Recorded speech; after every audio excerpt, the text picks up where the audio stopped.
Bertrand Traoré chez les Gones, le désormais ex-attaquant de Chelsea a signé un contrat de 5 ans avec l'Olympique lyonnais en Ligue 1 française.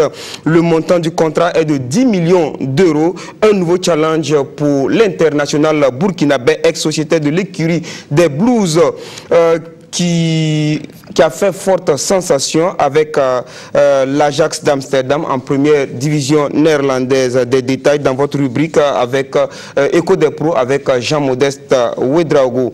Le leader de la D1 sous forte pression, au pas de caméléon.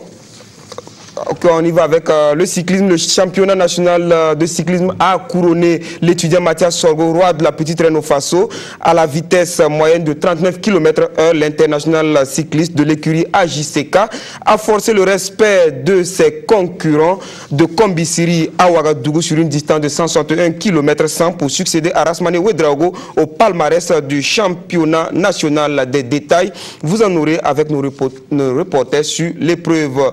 Combatté Moïpa, un nom qui entre dans l'histoire de la plus époustouflante des épreuves d'athlétisme au Burkina.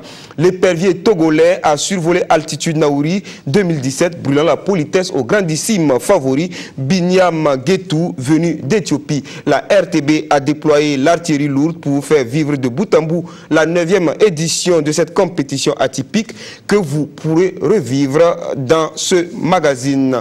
Et le leader de la D1 sous forte pression, au pas de caméléon, les Faucons entendent désormais siffler le TGV stéliste à seulement 2 stations derrière. Le titre de champion national est plus que jamais relancé à 3 journées de la fin de la compétition. Dans les explications au bas de tableau, le BPS et l'USCO font bonne affaire et placent le Santos et COSAF dans l'œil du cyclone. Un tour d'horizon de nos stades dans un instant. Mesdames et messieurs, bonsoir et bienvenue à ce magazine des sports.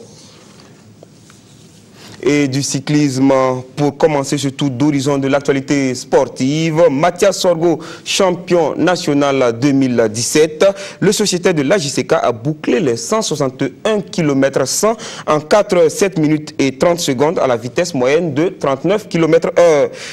Le film de l'épreuve courue dimanche de Kombisiri à l'avenue Charles de Gaulle à Ouagadougou avec Kwalaï Nebié et Dabakini. Après la pluie, le beau temps. Le championnat national A de cyclisme est allé cette saison à l'étudiant Mathias Sorgo de l'AJCK. Il a coiffé au sprint Salif Yerbanga de l'USFA et Benjamin Ouedraogo de Sifa Bobo Dioulasso en 4 7 minutes 30 secondes, vitesse moyenne 39,175 km/h sur une distance de 161 km/100. 66 coureurs venus de 17 clubs du pays ont pris le départ de cette compétition. 4 tours d'un circuit fermé de 4 km 400 bouclés. Puis les coureurs prennent la route de Kombisiri. Daouda Ouedraogo de l'USFA tente une échappée rapidement annulée avant le premier sprint intermédiaire enlevé à Koubri par le vainqueur du jour, Mathias Sorgo, et le second à Kombisiri par Aziz Balboné de Tanalyse. Le retour est un peu plus rapide. L'allure est montée d'un cran. Aziz Nikiéman de l'USFA prend le 3e point chaud à Koubri. La descente vers Ouagadougou est rythmée. Certains ne tiennent pas. On est à Ouagadougou, il y a encore 10 tours à boucler. Ils ne sont plus que 42 en course. Mamadi Porgo de Lonatel s'échappe, mais ce ne sera pas pour longtemps. À 3 tours, la jonction est faite. Plus que 34 coureurs. Salifou Yerbanga de l'USFA, Mathias Sorgo de l'AJCK, Mamadi Porgo de Lonatel et Benjamin Ouedraogo de Bobo Dioulasso tentent une sortie. C'est la bonne. Ils conservent l'écart et se disputent l'arrivée au sprint, remporté au finish par Mathias Sorgo, qui succède ainsi à Rasmane Ouedraogo. Réellement, ça a été une belle course parce que je pense que la vitesse moyenne n'est pas mal. Voilà. Et puis, le circuit qu'on a fait, en tout cas, on a fait du côté du Combisserie, voilà, de retour avec la pluie. En tout cas, je me sentais bien dans les jambes. Et voilà, c'est ce qui a donné le résultat. Très bon niveau à entendre les techniciens de la structure. Je peux dire que c'est un bon championnat. Et au regard, par exemple, de l'évolution à l'échelon course, et pour faire les 161 km 600, nous avons vu des coureurs qui se sont battus, des rivaux tels que l'USFA et ensuite AJCK, parce que ce sont les deux clubs qui sont très en forme aujourd'hui. Et il y a eu une course tactique qu'on a observée tout au long. Donc la vitesse moyenne aussi, et vraiment je me réjouis en tant que technicien et pour réellement ces championnats-là. Mission accomplie pour la fédération. Depuis plusieurs semaines, nous sommes d'arrache-pied pour préparer ce championnat et nous avons imploré en tout cas la bénédiction des membres du pays pour que tout se passe très bien. Vous avez suivi certains championnats qui sont terminés en queue de poisson et moi en tant que président, je ne peux être comblé que quand le championnat se termine en apothéose et que tout le monde est en bonne santé. Le premier responsable du département des sports se dit d'ailleurs très confiant quant au cyclisme burkinabé. On a vu vraiment une très belle finale aujourd'hui où l'étudiant Mathias vraiment a montré qu'il était vraiment le plus fort de la troupe et vraiment nous sommes très heureux et je profite de l'occasion saluer la fédération burkinabé qui est une fédération très bien organisée et très bien disciplinée aussi, on le voit, à tout moment ils organisent des compétitions, c'est ce que nous voulons pour nos sportifs, qu'il y ait des compétitions régulièrement et vraiment nous sommes très ravis au niveau du ministère. En plus du trophée et de la médaille d'or, Mathias Sorgo s'en tire avec une enveloppe de 500 000 francs CFA. Médaille d'argent plus 250 000 francs CFA pour Salifou Yarbanga et le bronze plus 150 000 francs pour Benjamin Ouedraogo de Sifa Bobo. Comme quoi, le cyclisme bobolais est de retour.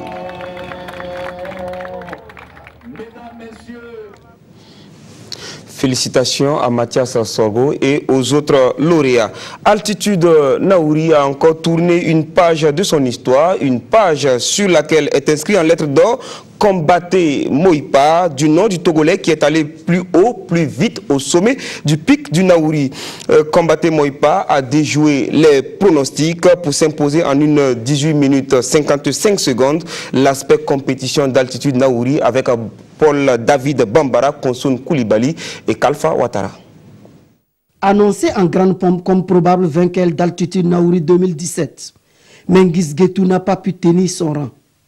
La faute à ce champion venu du Togo. Moïpa Combaté qui s'est montré le plus fort sur la montée du pic Naouri. Une victoire qui n'est pas un fait du hasard. J'ai fait plus de 6 compétitions nationales. Sur compétition nationale, j'ai remporté ça chez nous, au Togo. Maintenant, ma compétition internationale, c'est le pic. Et donc, Dieu merci, j'ai remporté. Donc, ça sera maintenant une joie pour mon pays.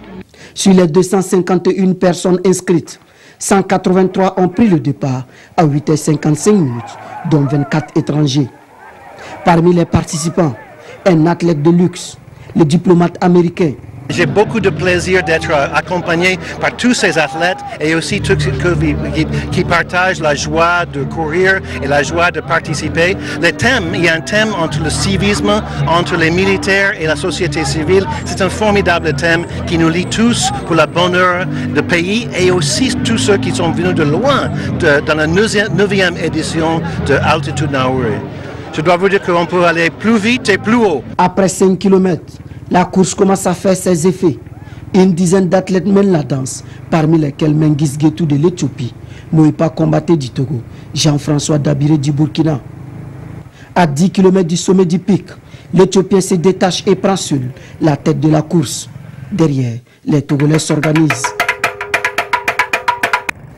Moïpa Combaté fait son retard et rivalise désormais avec Mengiz Guetou. À 5 km de l'arrivée, les deux athlètes se tiennent. Le malo à malo se poursuit lorsque le Togolais tente sa chance. Il devance Mengiz Guetou, prend le large et attaque les chantiers tordus qui mènent au sommet du pic Naouri. Il franchit la ligne d'arrivée après 1h18 minutes 55 secondes de course. Oui, ça a été difficile parce que le pic, Ce n'est pas ma première fois, c'est ma deuxième fois. En 2015, j'ai vu les conséquences. Et les conséquences étaient négatives. Donc cette fois-ci, en 2016, j'étais indisposé, je n'ai pas pu compétir. Et je me suis dit, là, je dois mieux me préparer pour 2017. Et donc en 2017, je me suis bien préparé. Et pour venir ici, j'étais accompagné avec 2 compatriotes. Donc je savais que si ça chauffe, au moins la deuxième place. Mais vu l'Éthiopien, je l'ai suivi à un moment donné, il ne tenait pas. Et j'ai dit, ah, là c'est ma chance, il faut que je pompe vite. Donc c'est ça qui m'a donné le résultat. L'Éthiopien arrive en deuxième position. Une contre-performance qui l'explique par la chaleur. Côté burkinabé, la première victoire sur le pic tarde à venir. Jean-François Dabiré, premier burkinabé, arrive 9e au classement. Bon, je suis dessus parce que les années passées, 2014, j'étais 6e, premier burkinabé, 2017, 9e. Mais on va accepter comme ça, c'est le sport. Les Togolais Moïpa Combatté empochent 600 000 francs et s'annonce déjà pour la 10e édition. Pour la 4e fois, Mariam Ouedraogo est la première femme à l'arrivée. Elle est suivie de l'Ivoirienne Linda Soueni. 9 ans qu'il se bat pour Altitude Naouri. Aujourd'hui, l'événement porte haut le nom du Burkina Faso. Pour la présente édition, le comité d'organisation a choisi le thème de la jeunesse et de la sécurité routière. Ouezan-Lui Oulon revient sur le choix de ce thème. Joachim Bako, lui, parrain de la 9e édition, donne le sens de son parrainage au micro de Kalfa Ouattara. Le Naouri entier porte le deuil. Plus de 24 morts en 6 jours dans une atrocité terrible. Il était opportun pour le comité de mettre ce thème-là pour attirer l'attention de la jeunesse du Naouri et du Burkina entier sur ce que le goût du risque n'apporte pas. Ça endeuille des familles, ça endeuille un pays. Et nous avons voulu simplement mettre ce thème cette édition sous le thème de la sécurité routière pour justement rappeler aux uns et aux autres leur obligation de respecter le code de la route et de rouler doucement parce que ici on a vécu longtemps, c'est parce qu'on a été prudent dans la vie. Satisfait déjà au regard des angoisses qu'une organisation peut poser? Je suis un promoteur permanemment stressé, je le dis, je le redis et j'appelle l'État burkinabé à soutenir Altitude Naouri.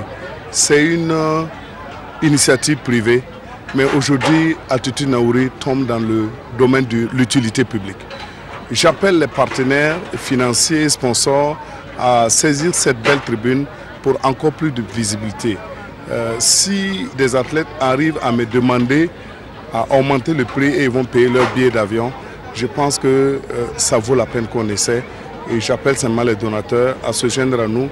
10 ans, c'est dans 12 mois, c'est-à-dire que pour le 10e anniversaire, qu'on fasse une belle édition et où il y aura encore plus d'athlètes. Vous avez vu l'ambassadeur des États-Unis d'Amérique est venu courir. C'est tout un message sur la place que cette compétition occupe. Vous avez vu le taux d'expatriés ce matin. Moi, j'appelle les Burkinabés à me soutenir. Ne dites pas que ce que je vais donner est petit. C'est par les petits gestes qu'on fait quelque chose de grand. Celui qui en a de grand qui veut donner, ne bloquez pas, il faut donner pour que la 10e édition soit une édition d'éclat. Je suis venu ici pour soutenir un jeune frère, surtout parce que j'ai beaucoup d'admiration. Ça fait 9 ans, vous connaissez notre pays, ça fait 9 ans qu'il supporte un tel événement, c'est pas évident. Et pour nous, le fait d'être parrain, c'est pour lui dire qu'il peut continuer et que c'est un événement qui peut porter. Donc je crois que c'est sur ce signe de soutien à un jeune frère que je suis là. Et je pense qu'un tel événement peut être aussi une visibilité pour la région. Moi-même, j'ai gravi la moitié du pic. C'est pas évident et vous allez dû remarquer que participer à cette compétition, c'est surtout une invite à beaucoup d'efforts, une invite au dépassement de soi. C'est pas évident. Il faut être quand même un bon sportif pour y arriver. Je pense que c'est un événement aussi qui peut être très porteur en termes d'événements sportifs pour la sous-région. Et je pense aussi qu'il faut encourager, il faut l'accompagner. Vous avez dû entendre son discours.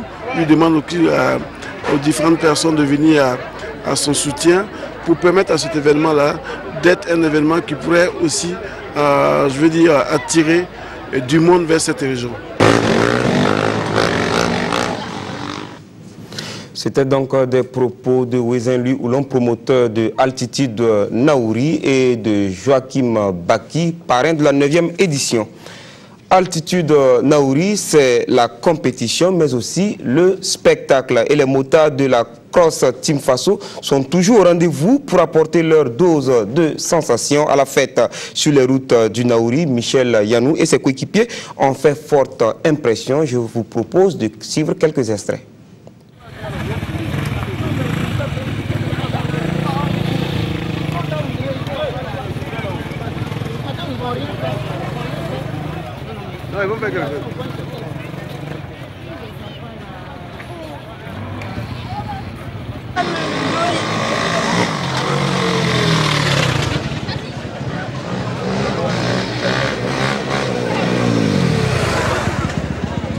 Le sport commence par le sport à pied et ça se termine je ne sais pas où avec différents sports.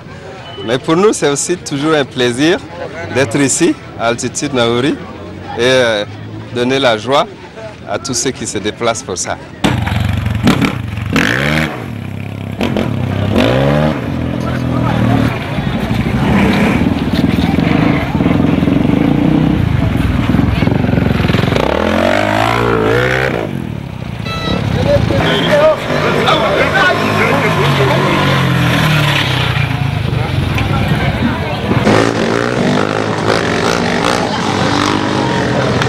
On fait des démonstrations de maîtrise de la moto.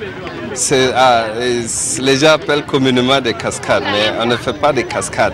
On fait des démonstrations de maîtrise de la moto. C'est du sport de haute intensité d'effort. Et c'est du sport de très haute sensation. Mais à travers ça, on met la joie dans la population de Naouri et tous ceux qui ont fait le déplacement.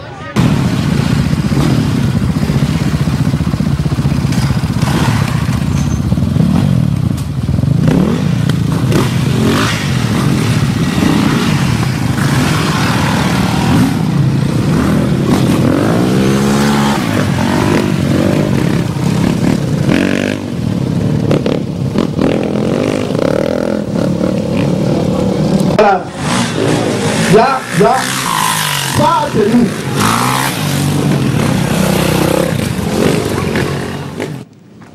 Et on reste dans le motocross pour dire que jour de Ramadan, Saba a vibré au rythme de la 3e édition de la compétition internationale de motocross. Le rendez-vous de Saba a mobilisé plus de 70 pilotes de différentes catégories.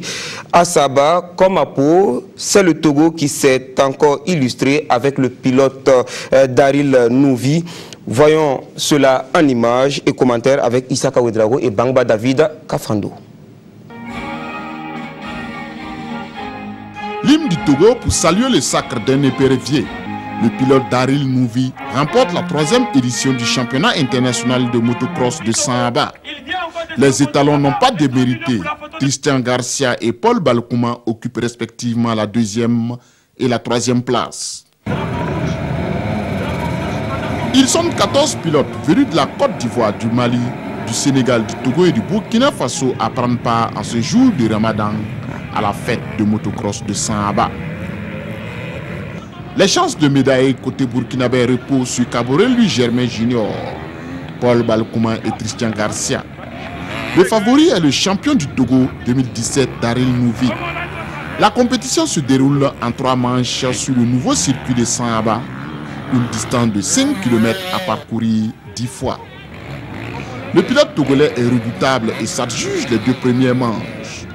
Les étalons se réveillent au cours de la dernière manche. La révolte est menée par Christian Garcia. Grosse bagarre entre le pilote burkinabé et le Togolais. Christian Garcia remporte la 3e manche. Grosse performance, mais insuffisante. Au classement général, Daryl Nouvi totalise plus de points et s'adjuge la 3e édition du championnat international de motocross de Samba.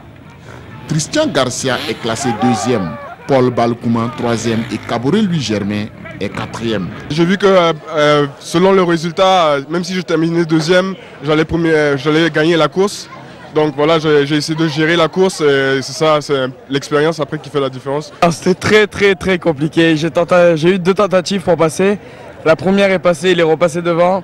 Et la dernière, là, je suis passé et j'ai pas voulu laisser. Je suis venu ici pour gagner et j'avais pas envie d'abandonner, donc je suis allé jusqu'au bout. À la première, j'ai tout donné. À la deuxième manche, j'ai tout donné jusqu'au bout. Et à la dernière aussi, je voulais pas laisser. J'avais une victoire, je voulais la deuxième et ça a marché. C'était difficile, mais bon. Sous la pluie, en plus, on a roulé sous la pluie pendant les 2 dernières manches. C'est difficile, mais j'ai tenu, quoi. Et j'espère faire mieux l'année prochaine, peut-être être premier.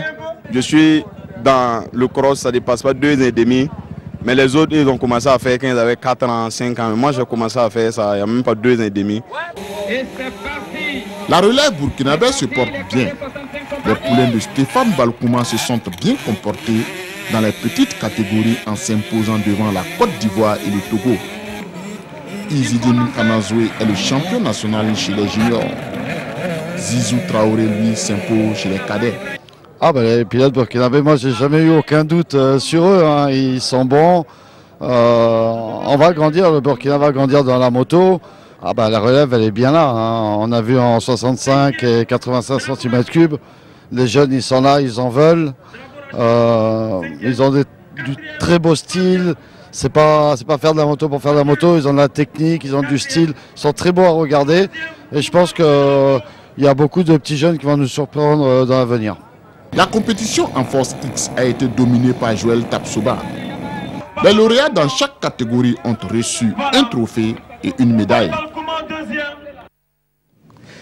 La semaine dernière, la Fédération burkinabé d'athlétisme a tenu le pari de l'organisation des championnats U18 et ceux des écoles. Une première activité qui annonce un mois de juillet dense en activité, notamment les championnats U20, les championnats seniors et les 8e Jeux de la francophonie à Abidjan, en Côte d'Ivoire. Le vice-président de la Fédération burkinabé d'athlétisme nous fait l'état des lieux de l'athlétisme burkinabé et nous parle des échéances à venir. Théophile Missiri Sawadougou s'exprime au micro de Konson Koulibaly et Mahamadi Wena. Je pense qu'après cette première échéance au niveau national, il nous reste encore les championnats des U20 et les seniors. Ça c'est 8 et 9 juillet 2017. Et si nous finissons cette compétition, nous pensons que nous allons arrêter la liste définitive pour ceux qui pourraient faire des minima pour accompagner ceux qui sont déjà qualifiés pour les Jeux de la francophonie, et revenir pour bien sûr faire un peu le tournoi de la solidarité qui devrait avoir lieu à Lomé, mais pour des raisons financières ou des raisons d'ordre administratif je crois. Et toutes les autres régions ou du moins les autres pays nous ont demandé de l'organiser pour que le tournoi ne meure pas. Donc nous allons voir avec notre ministère de tutelle dans quelle mesure on peut organiser ce tournoi à Ouagadougou ici. Surtout que nous avons une très bonne relève au niveau des cadets, des juniors. Et je pense que c'est une bonne occasion pour la plupart de nos jeunes qui sont bons de s'exprimer devant notre... Et il y a aussi le meeting de Ouagadougou. Oui, le grand meeting de Ouagadougou. Et cette année, nous voulons faire des innovations avec des grands athlètes de renom, que les gens n'ont jamais vu, et qui sont même des compatriotes. On va mettre des épreuves comme les 110 haies avec des Florian. Florian a été déjà champion de France en salle aux 60 mètres. Et donc, il est qualifié pour les Jeux de la francophonie. Nous allons l'inviter avec certains athlètes qui sont en France et qui évoluent là-bas, d'autres sont en Italie. Et en tout cas, si le ministère nous aide, tout ce monde-là, on veut que tout ce monde-là soit ici pour le meeting de Ouagadougou, pour que tout le monde les voit sur notre piste ici au stade du 4 août. Pour aller au-delà des Jeux de la francophonie, il y a les mondiaux de Londres et il y a déjà Matt qui a apporté la bonne nouvelle à l'athlétisme burkinabé. Oui, bon, vous voyez là, parce que nous sommes revenus des Jeux olympiques, les gens ont dit non, vous n'avez rien gagné. J'ai dit, mais vous savez, l'athlétisme, ce n'est pas une épreuve qu'on peut tout de suite se lever et conclure pour faire des résultats. Il faut du temps. Il faut du temps, et du temps, et du temps, et du temps, et des moyens. Donc pour conclure un athlète, on met au minimum 12 ans. Alors, si vous voulez avoir un athlète qui soit performant à 27 ans, le type a commencé à 12 ans, c'est combien? 15 ans. Nous voulons toujours des résultats sans avoir rien planifié et on veut. J'ai dit notre athlétisme était au niveau africain. Au niveau africain, nous sommes toujours bien classés. Entre 8e et 10e, nous sommes parmi des meilleurs africains en athlétisme. À l'année championnat, nous avons eu 4 médailles d'argent. nous a classé 12e au niveau continental. Il y a 4 ans, 3 ans, on avait été 8e avec 2 médailles d'or. Donc nous sommes d'abord au niveau africain. Petit à petit, ça viendrait au niveau mondial. Et cette fille qui vient de faire 6230 points, elle fait partie des 10 meilleurs athlètes du monde. Donc c'est pour dire que ça vient avec le temps. Il y a Zango Fabrice qui est sur la route. Il y a encore beaucoup de que nous sommes en train de préparer petit à petit. Et je pense que bon, d'ici la fin de notre mandat, second mandat, on verra ce que les athlètes burkinabés feront et les gens vont comprendre que c'est un travail de fond et à la base. Elle ne finit pas de battre des records sur le plan national et de se faire de la place dans le quota des heptathloniennes au plan mondial. Après avoir porté le record national à 6036 points le 28 mai dernier, Marthe Yasmine Kuala a encore fait parler sa puissance en République tchèque. Les talents heptathloniennes a récolté 6230 points à Kladno, obtenant ainsi les minima pour les championnats du monde en août prochain à Londres, en Angleterre. Bon courage à Marthe Kuala, à qui nous présentons nos excuses. Il était prévu que nous prenions Marthe Kuala en direct au téléphone depuis l'île Maurice où elle réside, mais les dispositions techniques nous en ont empêchés. C'est parti pour le championnat national de la Ligue du centre de volleyball. La première journée s'est disputée samedi sur le plateau de la Fédération à l'Institut des sciences des sports et du développement durable humain. Le résumé des 2 premiers matchs de cette première journée avec Kuala Nebié et Dabakini. Ce sont les dames qui ont ouvert le bal de cette compétition qui va durer environ 1 mois. AS Sonabel, AS Douane, un match d'un niveau acceptable, remporté au finish par l'AS Douane 3-7-1. Après un 2-0, les électriciennes de Ouagadougou ont su réagir et enlever le 3e set avant de s'incliner définitivement au 4e. Chez les hommes, l'USFA a beaucoup souffert devant l'étoile filante avant de s'imposer 3-7-2. Wilfried Kini et ses coéquipiers de l'USFA ont d'ailleurs mené 2-7-0, 25-23, 25-20, avant de se faire rejoindre au score 2-7 partout par une formation styliste très courageuse, 25-22, 25-17. Il a fallu recourir au tie-break pour départager les 2 équipes. L'USFA un peu plus en jambes avec le dernier tournoi de l'Olao, réussi de justesse à faire la différence en l'emportant 15-13. 3-7 à 2 pour l'USFA, c'est le score final. Début satisfaisant pour les organisateurs qui invitent tous les clubs au travail. Nous avons des ambitions, il faut que nos équipes la montent réellement leur niveau pour qu'au niveau de l'international, nous puissions franchir certains paliers. Voilà, depuis 10 ans, 15 ans, 20 ans, on est à peu près à un seul niveau. Donc nous, on a vraiment cette ambition-là de faire en sorte que les équipes, dans ce qu'on pourra leur proposer, puissent monter d'un cran. En début de saison, quand on peut présenter un tel spectacle, et ça veut dire 2-2 à égalité, on part à un 5e set, ça veut dire que vraiment les équipes s'équivalent. Les meilleurs de la saison seront connus très prochainement. Avant d'ouvrir le chapitre football de ce magazine des sports, je reçois le député Yahya Zungrana pour parler de la Coupe de l'Assemblée nationale qui reprend du service cette semaine avec les phases nationales. Bonsoir, honorable. Et bienvenue sur notre plateau. Merci. Alors déjà, la Coupe de l'Assemblée nationale, première édition, a livré le verdict des phases régionales. Est-ce que vous nous faites déjà le point de cette étape-là? Absolument. Merci, je vous remercie de nous donner l'opportunité de donner quelques informations donc, sur la Coupe de l'Assemblée nationale. En effet, depuis son lancement le 25 mars à Kaya, beaucoup de choses se sont passées. Et nous avons fini la première phase, c'est-à-dire la phase qui permettait à des équipes provinciales de se mesurer. Et cette phase s'est terminée donc fin mai. Nous avons pu organiser, grâce avec l'appui de la Fédération burkinabé de football, 241 matchs, 216 équipes ont joué en cadet et minime, et plus de 5000 jeunes, 5000 enfants ont été impliqués dans cette phase-là. Donc, ce que nous avons noté avec satisfaction, c'est qu'au début, on s'est rendu compte que dans certaines provinces même, il n'y avait pas d'équipe de football dans ces catégories. Et grâce à la Coupe de l'Assemblée nationale, ces provinces ont pu créer des équipes et participer aux compétitions. Donc toutes les 45 provinces ont pris part à cette première phase. À la fin de cette première phase, vous dites qu'il y avait des provinces qui n'avaient pas d'équipe dans les petites catégories. Ces provinces-là ont créé ces équipes dans la foulée. Voilà. Et il y a eu quand même pas mal de difficultés. Hein. Oui. Nous, en attendant donc le point final qui sera fait par la fédération, parce que c'est la fédération en fait qui est l'appui technique pour l'organisation de cette compétition, il y a eu quelques difficultés, mais que la fédération a pu résorber rapidement. On parle par exemple de tentatives de fraude au niveau des âges, etc. Mais toute œuvre humaine étant perfectible, nous pensons que à partir du moment où la fédération a pu trouver la solution, pour la deuxième édition, nous pensons que ce genre de problèmes ne se poseront plus. Alors, les phases régionales, c'est terminé. Oui. Alors, on va aborder cette semaine. C'est ça. Cette phase donc a permis à la fédération donc de faire des sélections régionales. C'est-à-dire que à la fin de cette première phase, donc, il y a des équipes provinciales qui ont été primées, sacrées, championnes de la région. Mais pour la deuxième phase, ce n'est pas cette équipe qui va continuer, mais c'est plutôt une sélection des meilleurs, des talents de cette région qui vont continuer la compétition.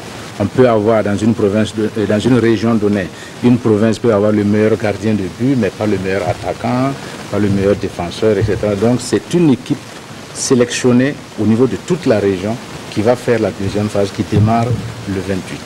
Alors, je peux vous dire donc si vous permettez une question, oui. Quand vous dites une sélection régionale, j'imagine par exemple on prend la région de l'Est, une équipe du Grand Est Burkina avec des garçons qui sont à Fada, à Diapaga, Kanchari, dans la Yanya, à Pama derrière là-bas. Comment organiser ces jeux-là pour pouvoir avoir une équipe?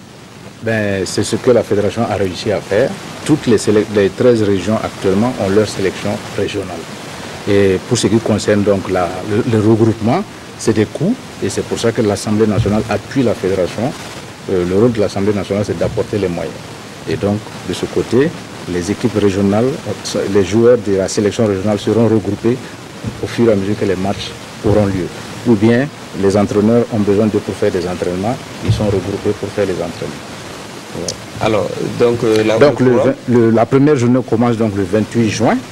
Et à 15h30, sur le stade de Dédougou, vous allez avoir la sélection du Moun contre la sélection de Haut-Bassin. À 15h30.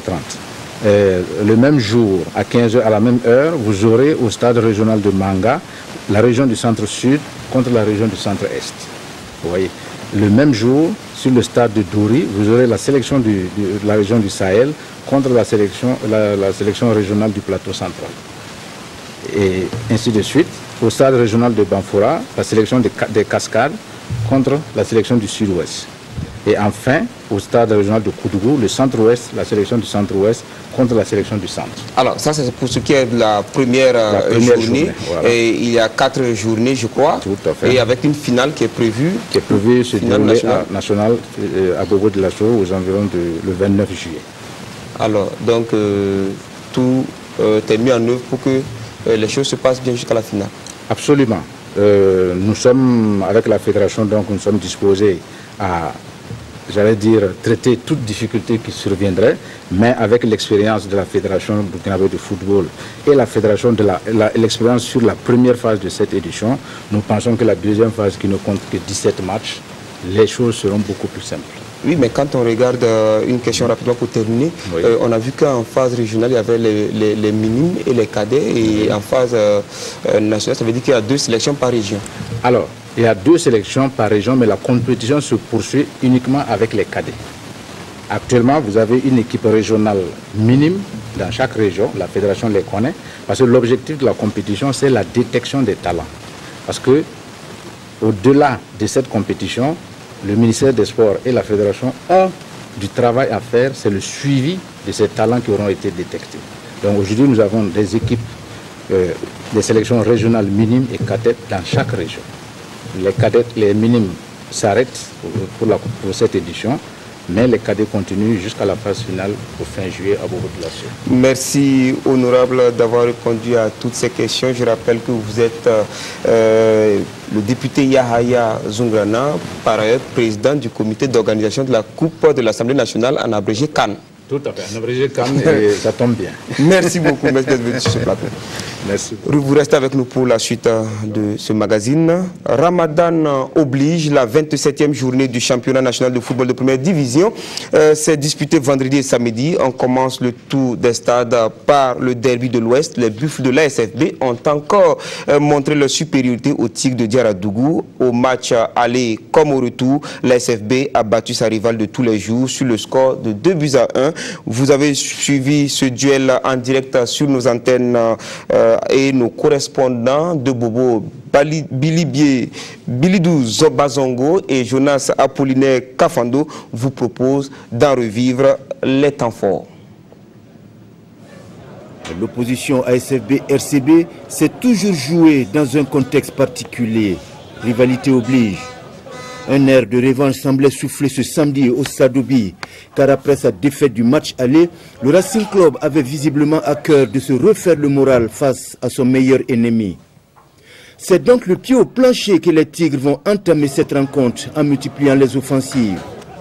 Tout cela était bien loin d'impressionner les jaunes et noirs qui misaient sur la solidarité du groupe pour faire la différence. Une stratégie qui sera payante dès la 17e minute par ce but d'Issouf Zonon.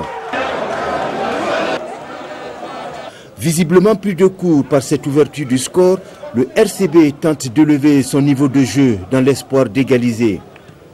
Mais il se heurtera toujours à une équipe bien organisée de l'ASFB, surtout au plan défensif. Les jaunes et noirs qui réussiront tant bien que mal à gérer leur léger avantage jusqu'à la pause. Score à la mi-temps, 1 pour l'ASFB et 0 pour le RCB. La deuxième mi-temps se jouera pratiquement au même rythme que la première. Soucieux de refaire au plus vite son retard, le Racing se rue vers l'avant et tente de maintenir la pression. La SFB tient bon. Un match équilibré avec des occasions de plus de part et d'autre. Mais coup de théâtre à la 73e minute, une main imaginaire de l'arbitre Bouraïma Sanogo permet à Fousseni Béao d'égaliser sur transformation de pénalty. Une erreur d'appréciation qui va provoquer le courroux de supporters. Le match est interrompu. Après environ 15 minutes d'arrêt de jeu, la partie peut enfin reprendre. Et c'est le moment choisi par l'ASFB pour faire la différence. Lionel Kaboré, dans ce mini cafouillage, redonne l'avantage à son équipe avec l'inscription de ce deuxième but, celui de la victoire. Le raid d'arbitrage a vraiment galvanisé nos enfants. Ils se sont dit que c'est possible. Ils se sont dit que c'est possible de gagner ce match. Et c'est ce qu'ils ont dit. Ils ont dit qu'on peut marquer. On peut marquer. Ils ont marqué. C'est une douleur pour moi. Parce que bon, notre objectif était de gagner ce match-là, ce soir-là. Parce que la SCB nous a battus à l'aller. Et il ne fallait pas nous battre au retour. Et c'est le même conseil qu'on a dit aux joueurs. Malheureusement, bon, ils ont cru en leur chance, nous n'en avons pas cru. Mais que de frayeur en cette deuxième mi-temps lorsque des supporters vont outrepasser leur rôle en envahissant la pelouse. Des comportements à bannir et même à sanctionner avec la plus grande fermeté. Le football burkinabé qui commence à tisser sa toile sur l'échiquier africain n'a visiblement pas besoin de ça. Le rôle du supporter dans un match, c'est dans les tribunes, rien que dans les tribunes. Plus rien ne va dans la famille des oranges et noirs du RCK. En perte de vitesse en cette seconde moitié de phase retour, le RCK a été accroché par l'AS Sonabel 0-0 au stade du 4 août de Ouagadougou. 7 matchs sans victoire pour un leader et les Faucons compromettent sérieusement un titre qui leur tendait les bras depuis longtemps. Mathias Drabo, Salif Ouedrago et Mahamadi Wena. Le Rail Club du Cadeau, en panne d'inspiration lors de ses dernières sorties, compromet de jour en jour ses chances de se succéder à lui-même. C'est une compétition, à ce que je sache, nous sommes toujours en tête. Voilà. Donc, chacun aura son destin en main. Les championnats passés, on a été champion avec un point. Face à l'AS Sonabel, Kamou Malo et ses Faucons n'ont fait qu'augmenter le suspense dans la course au titre. Son poursuivant immédiat, l'étoile filante de Ouagadougou ayant gagné son match contre l'Union sportive de Ouagadougou. Au stade du Cadour, les Faucons entament le match avec beaucoup de détermination. En face, il y a une équipe des électriciens qui refuse de tendre la joue. Rien n'a signalé durant le premier quart d'heure. Par contre, à la 17e minute, sur ce centre, Aboubakar Kougendiga trouve ses partenaires dans la surface de réparation électricienne. L'attaque des cheminots, la meilleure du face-foot, échoue pour sa première opportunité. 4 minutes plus tard, soit à la 21e minute, Ben Idriss Traoré de l'AS Sonabel manque sa sortie. Le SCK n'en profite pas. Les électriciens vont répliquer à la 27e minute avec ce corner qui se révèle infructueux. Les deux équipes se tiennent à la culotte, 0 partout à la pause. Le match va s'emballer à la reprise avec une rude bataille sur le rectangle vert. Mais le réalisme va faire défaut dans cette rencontre. Aucune des deux formations n'arrive à sauter le verrou de l'autre, malgré les retouches techniques opérées de part et d'autre. Le score reste nul et blanc à la fin du temps réglementaire. L'adversaire nous a contraints à un nul. Il faut le prendre avec philosophie. J'ai dit aux garçons qu'il fallait tout faire pour ne pas perdre ce match parce qu'on a des poursuivants qui s'accrochent bien. Et pour éviter toute surprise, il fallait tout faire pour avoir un résultat ce soir. Donc dans l'ensemble, je pense que les deux équipes ont produit aussi du jeu. C'était l'essentiel pour nous. Donc le 0-0, c'est vrai que ça a été... on aurait voulu bien scorer, mais c'est aussi ça la loi du jeu. Plus que 2 points séparent maintenant le leader et son défunt à 3 journées du club final de la saison 2016-2017 du championnat national burkinabé de 2-1. Le sprint pour le sacre est bien lancé et le choc LCK EFO de la 29e journée s'annonce décisif pour la conquête du titre.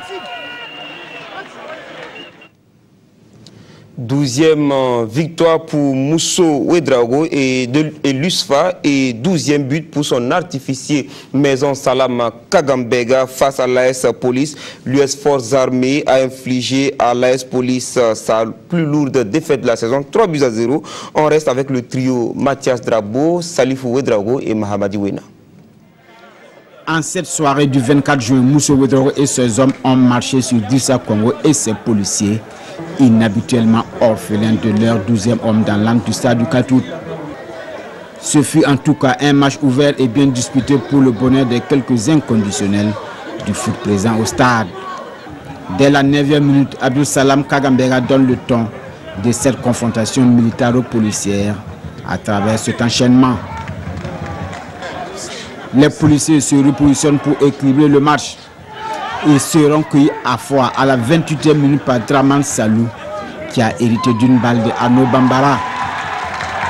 1-0 pour l'USFA. Le match ne fait que commencer.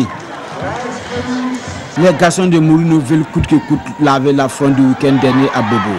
À 5 minutes de la pause, le buteur maison de l'USFA, Abdul Salam Kagambega, inscrit son 12e but de la saison, soit un but de moins que le total de buts marqués par l'USCO. À la reprise, les policiers tentent de sortir la tête de l'eau. À la 53e minute, Patrick Aurélien Sawadro réussit son centre. Mais dans la surface de réparation, Eli Yamoué perd ses appuis. Le sort de l'AS Police sera définitivement scellé à la 56e minute grâce à Ahmed Hassan Kanazoué. 3-0 pour les Bidas. Dirsa Congo et ses hommes sont surclassés. Ils n'arriveront pas à trouver le chemin des filets, ne serait-ce qu'une seule fois. Je pense que ce soir, cette équipe a su lever la tête. Ce soir, j'ai joué comme un vrai Mourinho. Je suis passé par des contres.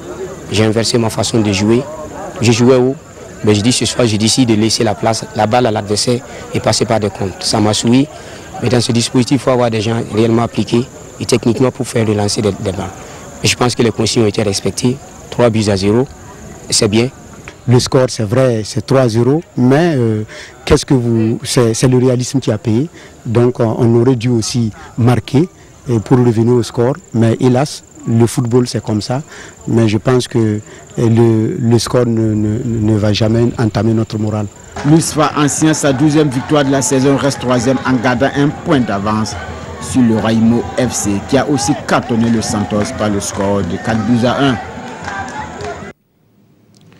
Justement, 4-1 pour le Santos FC, c'était au stade Sangoulé Lamizana de Bourg-du-Lasso. Une défaite qui rapproche le Santos du bord du gouffre de la relégation. Lamine Karantao et Adembo Tamboura nous résument la partie dans ce reportage. Voici le bourreau de cette formation du Santos FC.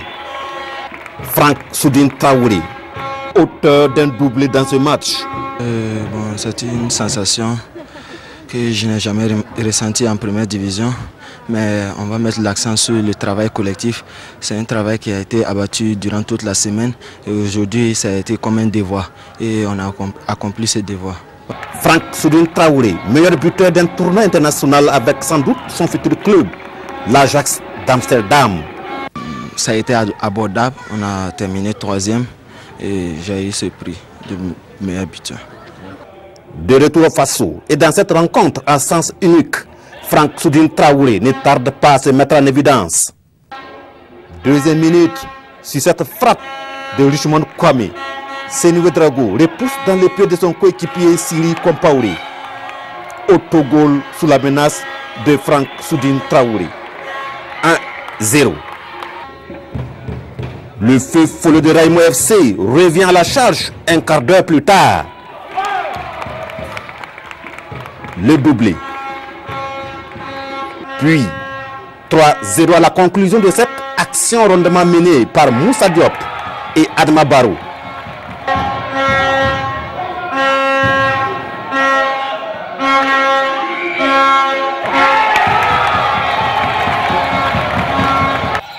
Dans ce monologue, le RFC alourdit la marque à la reprise, soit à la 70e minute. Carter Aïro est passé par là. Les enfants des Angouétins de Ouagadougou sauvent néanmoins l'honneur à 5 minutes du terme. Une réalisation de Moussa Kenderbego. Le Santos FC s'affaisse. 1-4.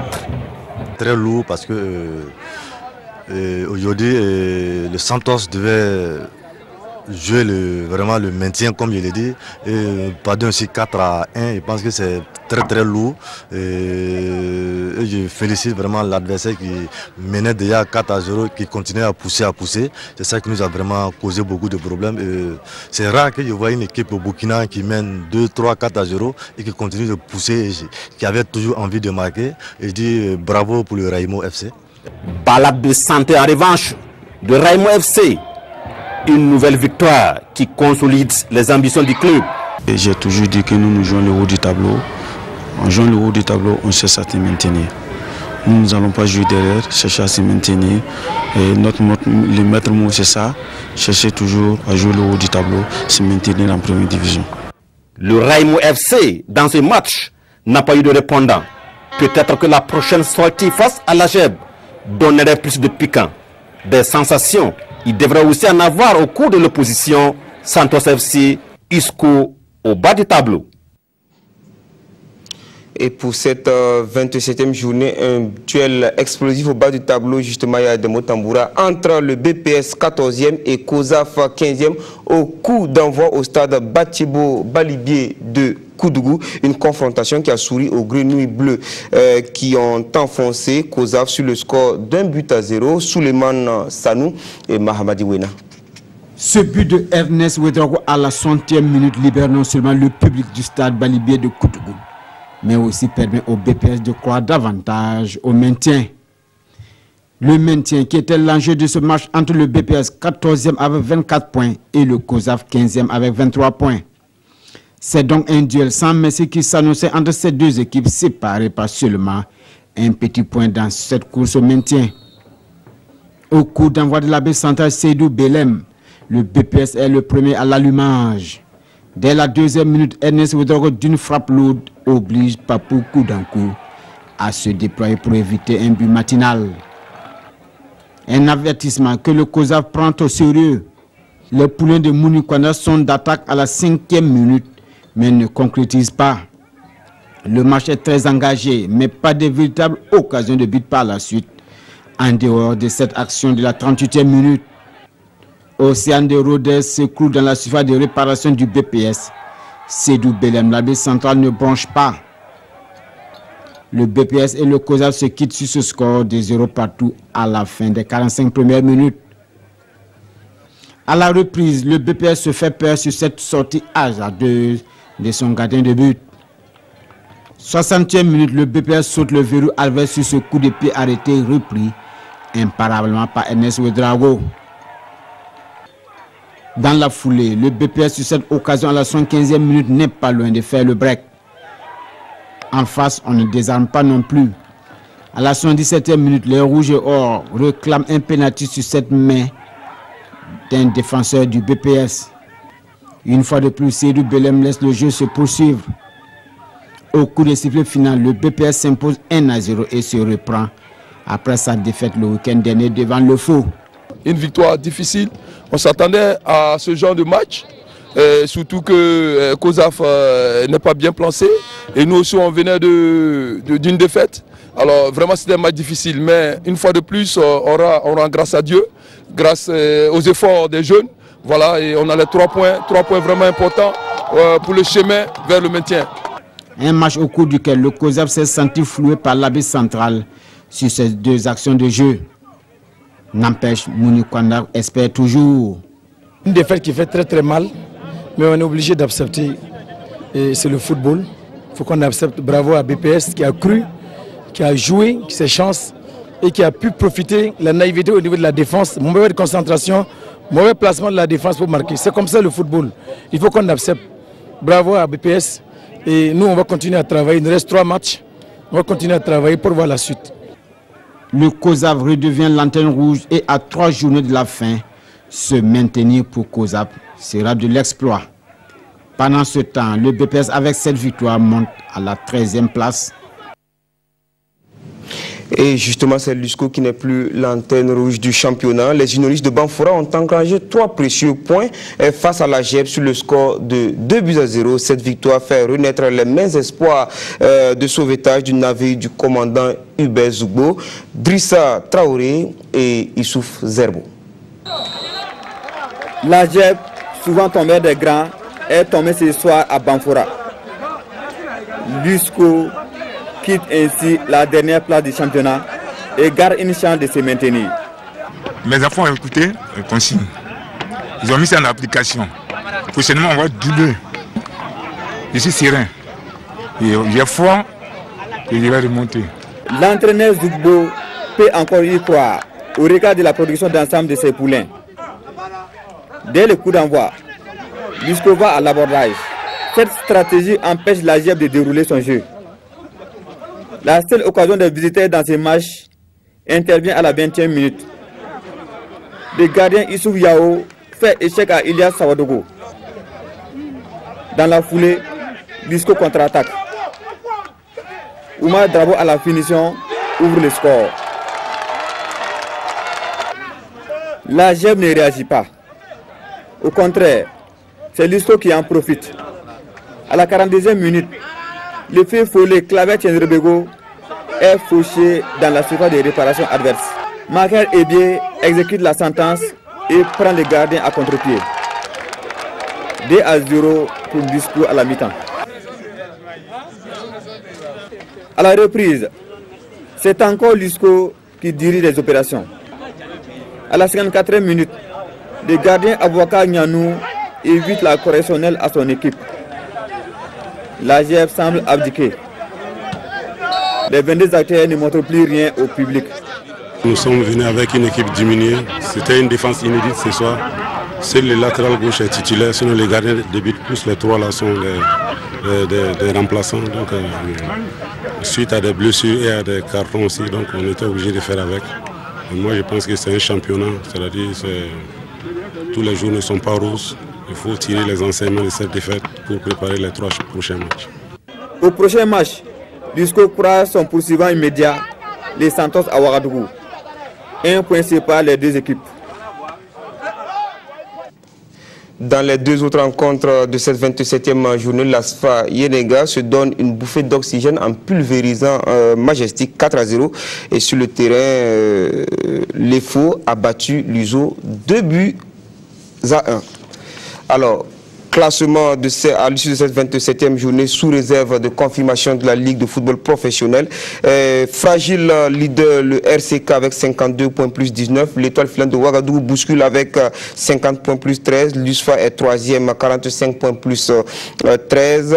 Raimo FC 4e, 44 points plus 9. AGEB 5e, 38 points plus 2. L'AS Police est 6e avec 37 points plus 3. et 7e ASFB 37 points plus 1. Le RCB descend à la 8e place avec 35 points plus 2. L'USO est 9e, 33 points plus 3. L'Asfa Erenga remonte à la 10e place avec 33 points moins 6. Majestic 11e, 33 points moins 8. 12e AS Onabel 32 points moins 1. Le BPS monte à la 13e place avec 27 points moins 16, Santos 14e, 26 points moins 11, Lusco donc qui monte un peu, 15e place, 25 points moins 12 et désormais l'Antenne Rouge 16e, COSAF 23 points moins 11. Alors pour débriefer cette 27e journée, je reçois Lassina Sawadro. Bonsoir. Bonsoir Jérôme. Alors on a ça cogne fort en tête de championnat avec le RCK qui n'avance plus et l'État de Ouagadougou qui bouscule. Oui, ça cogne très fort. Une journée assez intéressante, Jérôme, avec 21 buts marqués donc, pour cette journée. 7 victoires et un seul match nul. Il faut saluer déjà la performance des équipes qui veulent véritablement prendre les 3 points de la victoire. Vous l'avez dit, à l'exception peut-être du RCK qui véritablement stagne depuis un bout de temps. C'est vraiment sérieux maintenant. Le RCK qui avait un écart conséquent, un matelas d'écart face à l'USFA et à l'EFO qui désormais se voit talonné par la tête des stades qui arrive à une vitesse grand V, on peut le dire. 2 petits points, je le disais dans les résultats, que l'État de Ouagadougou a gagné sur terrain 2 buts à 1. Apparemment, il y a une situation. Oui, l'État de Ouagadougou a gagné sur terrain, vous l'avez dit, en attendant bien sûr la confirmation de la Ligue de football professionnel. Il y a un souci, un gros souci qui pourrait peut-être être l'élément catalyseur de cette fin de championnat, Jérôme. On le dit avec beaucoup d'insistance. Le joueur Hassan Gimbou devrait être suspendu selon donc la circulaire de la Ligue de football professionnel. Il aurait copé de 3 cartons, un carton lors du match EFO-USFA, un carton lors de la Coupe du Faso EFO-AS Douane et un carton lors du match EFO-BPS. Ce qui devait empêcher Hassan Gimbou de jouer le match face à l'Union sportive de Ouagadougou. Il a pris part au match. On a eu donc la circulaire de la Ligue de football professionnel qui interdisait donc à Hassan Gimbou de prendre part au match. Il a pris part au match et si on doit appliquer strictement les règles, Jérôme, les faux, je parle au conditionnel toujours, les faux pourraient perdre ces 3 précieux points pris face à l'Union sportive de Ouagadougou et révérer le RCK prendre de la distance sans avoir rien fait, sans avoir rien fait de 5 points avant donc le début de ces 3 journées. C'est véritablement le coup de tonnerre de ce week-end en attendant la confirmation au niveau de la Ligue. Alors, et en bas également, la bataille est rude. Oui, en bas la bataille est très rude. Qui de nous ici aurait pu imaginer que le PPS, après les phases pourrait encore être là à disputer pour le maintien. Pourrait même être encore la 13e de ce championnat. Et puis ça fait 6 points. Et à l'issue des phases allées, depuis l'arrivée de Yaya, il y a 21 points de prix, Jérôme. C'est extraordinaire. C'est impossible. Le BPS, l'EFO, Raimo sont des équipes qui sont allées au carbu, au diesel dans cette phase retour. Aujourd'hui, le Raimo est 4e, l'EFO est 2e et le BPS est 13e. C'est extraordinaire et il faut saluer cela. À contrario, COSAF est dans une pente véritablement descendante, tout comme le Santos qui véritablement boit du noir. Une fin de saison époustouflante avec la 28e journée, un choc qui s'annonce entre le Santos et l'USCO. Oui, c'est tout dire. Pour cette journée passée, on avait un choc pour la survie entre le BPS et COSAF. Le BPS a pris les 3 points. Pour la prochaine journée encore, en bas, vous l'avez dit, en bas, il y aura encore un véritable match au couteau entre le Santos et l'USCO. Et ce match-là, comme nous avons l'habitude des suspens, l'habitude des grands rendez-vous, nous serons présents pour le Santos BPS en direct sur les antennes de la diffusion télévision du Burkina. Pendant ce temps, Jérôme, nous aurons un œil et des oreilles sur les matchs de l'EFO, du RCK, parce que en haut aussi, des choses pourraient se passer. C'est véritablement une fin de saison alléchante qui va cristalliser les attentions. Voilà pourquoi, Jérôme, ici, nous devons dénoncer cette programmation-là qui vient encore enlever des joueurs de la club. Le match amical. Le match amical face au Togo. Moi, je ne peux pas comprendre. Déjà, qu'il ait demandé au club de jouer ces matchs, les 3 dernières journées, au même moment, à la même date, et qu'il y a des joueurs, des équipes qui vont manquer des joueurs, il paraît qu'on a plus 4 joueurs à l'effort. Lorsqu'on prend 4 de vos joueurs, votre match peut être reporté. Imaginez-moi un seul instant si le match est reporté. On a plus des joueurs à Salitas qui est évidemment en difficulté en deuxième division, des joueurs au RCK et dans les autres clubs. Moi je pense qu'il va falloir organiser tout cela. On ne veut pas de match reporté à 3 journées de la fin. On va y revenir, Lassana Sawadogo. C'est un problème très sérieux. Un vrai problème de temps. Je comprends, mais véritablement. On va aussi sur juste un petit truc. On a vu dans ces matchs-là, le match de Wena, il faut qu'on siffle les pénaltys quand il y a les pénaltys. Il y a des erreurs à ce stade de la compétition qui ne sont pas tolérables. On a vu COSAF BPS sans vouloir porter le chapeau à COSAF. On a vu aussi le match de RCK joué contre Sonabel, il y avait aussi une faute. Et puis aussi le match ASFB, RCB. D'accord, il faut que les arbitres soient beaucoup plus vigilants parce que le suspense on en parle toujours et ça persiste. Bon, on espère que ça va changer. Et l'information clé de ce magazine de sport, Bertrand Traoré est désormais chez les Gaunes. Le désormais ex-attaquant de Chelsea a signé un contrat de 5 ans avec l'Olympique lyonnais en Ligue 1 française. Le montant du contrat, 10 millions d'euros. L'heure est peut-être enfin à la stabilité. Après des piges au Vitesse Arnhem et à l'Ajax Amsterdam, Bertrand Traoré pose ses valises à Lyon. L'ancien attaquant de Chelsea s'est engagé pour 5 ans avec l'OL. À 21 ans, ce choix apparaît surtout comme celui de la raison. Pour moi, à ce stade de ma carrière, l'OL c'est le meilleur choix pour moi, pour continuer à progresser. Et voilà, je pense qu'en venant ici, je vais mieux m'adapter et avoir la stabilité que je cherche depuis tant d'années. 4 ans exactement durant lesquels Bertrand Traoré a tenté vainement de se faire une place à Chelsea. Aussi bien attaquant que milieu offensif, l'international burkinabé, auteur de 13 buts la saison dernière, a su séduire Bruno Genesio. Il a des vrais points forts du haut niveau, de vitesse, de répétition des efforts. Capable de marquer des buts, capable de faire marquer des buts et aussi une polyvalence qui est très intéressante pour nous. Bertrand Traoré, deuxième recrue de l'OL dans ce mercato estival après l'arrivée du Guingampais Fernando Marsal. Mariano Diaz du Real Madrid et le Havrais Ferland Mendy sont également attendus par Jean-Michel Aulas. Voilà, bon vent à Bertrand Traoré dans l'écurie lyonnais. Donc, très rapidement, une bonne affaire pour l'international burkinabé. Ben, qu'est-ce qu'on va dire? On va dire que c'est une bonne affaire puisque, vous savez, ce genre d'offre ne vient pas comme ça. Voilà, ça ne coupe pas les rues et on ne va pas dire que sur la table de Bertrand, il y avait beaucoup de clubs qui se bousculaient. C'est vrai qu'il y a eu des clubs qui se sont renseignés en Espagne, en Allemagne, en Angleterre, mais les propositions concrètes ne venaient pas. Et c'est Lyon qui a été plus incisif et je pense qu'il fallait saisir la balle au bon. Et Bertrand Traoré fait bien de signer à Lyon pour 5 saisons, pour un montant de 10 millions. Ben, nous, on pense que c'est une opportunité pour Bertrand, 21 ans, qui pourrait se bonifier, qui pourrait grandir dans ce club et chercher à intégrer, en tout cas, une grosse écurie dans le football européen. Le challenge, c'est quoi? Le challenge, c'est déjà avoir une place de titulaire dans cette équipe lyonnaise qui est truffée de grands talents. Et puis le challenge aussi pour Bertrand, c'est de montrer en équipe nationale qu'il a gravi une échéance. C'est très important. Il y a un leader technique de l'équipe nationale. Il sera très très scruté à Lyon parce qu'en termes de médiatisation, on le verra tous les week-ends. À lui de saisir sa chance et puis de faire valoriser son contrat. C'est vrai qu'on pensait à 20 millions. Hein. Là, on est tombé à 10 millions. Mais quand on regarde un peu la situation, sans vouloir le dire, le salaire de Bertrand, parce qu'il vient de Chelsea, il risque d'avoir l'un des gros salaires de la Ligue 1, bien sûr, à part les clubs, à part les joueurs de Paris Saint-Germain qui véritablement croisent un peu le sommet. Bertrand pourrait avoir un salaire, bien sûr, qui va faire pâlir tous les Burkinabés. Alors, Jean-Modeste Ouedraogo, ce qu'il y a, vous allez essayer de suivre encore de plus près.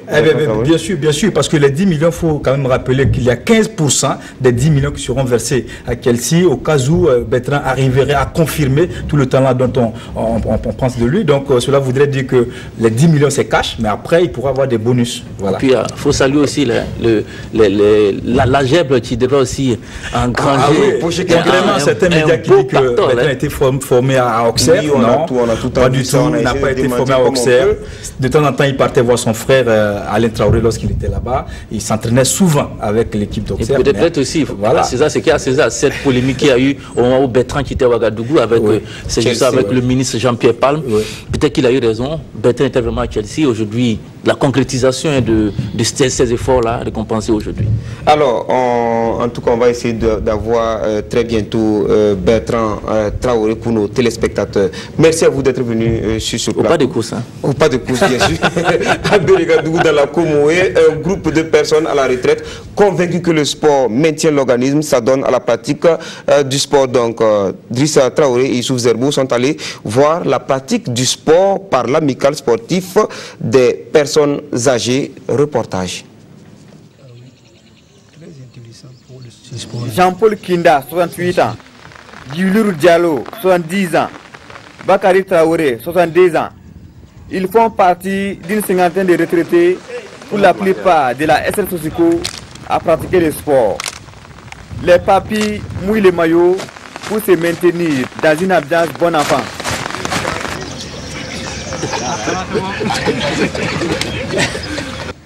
Trois fois par semaine, ils se retrouvent de 6h30 à 7h ici à l'école de la cité de Bérégadougou. Les lundis et mercredis, c'est les étirements. Voilà, de 30 minutes. Le samedi, c'est la marche et course alternée. Souvent, c'est une distance de 4 km comme ça. Ces séances sont des rendez-vous que personne ne manque. Ni le jeûne du mois de Ramadan, ni la pluie n'ont pu empêcher ces sportifs de sortir ce samedi. Mon carême ne m'empêche pas en tout cas de venir. Je ne sens pas en tout cas quelque chose. Handicap dans mon carême. C'est en février dernier que le sport collectif des retraités a commencé dans cette commune. Quand nous avons eu la retraite, on a constaté qu'individuellement, les gens essayaient de faire, mais à un certain moment, ils se décourageaient. Donc c'est là où on a dit, mais ensemble, ça va motiver les gens. Et on a abouti, en tout cas, à la création d'une amicale qu'on a dénommée Amicale sportive des personnes âgées de la commune de Bérégadougou. La vie des papis a profondément changé depuis le début de leur activité sportive. Je me sens très bien. Car le moment avant de commencer là, pour m'habiller là, porter mon pantalon là, il fallait m'adosser ou m'asseoir. Mais présentement, je m'arrête tout droit et je porte. Les médicaments que j'absorbais avant là, maintenant je ne prends plus. Dans le temps, c'était la mine renfrognée. Surtout quand tu fais chaud, tu te lèves, tu es vraiment amer. Les gens vous parlent, souvent les réponses ne sont pas acceptées. Mais depuis que c'est pour faire la salle laver, on sent même la vie, quoi. La vie reprend en nous. Pour leur permettre de se maintenir plus longtemps en bonne santé, chaque fin de séance est suivie d'informations diverses et de conseils. L'amicale des personnes de 3e âge est ouverte à tous les retraités de la commune de Bérégadougou. Et l'information continue sur www.rtb.bf. Bonsoir.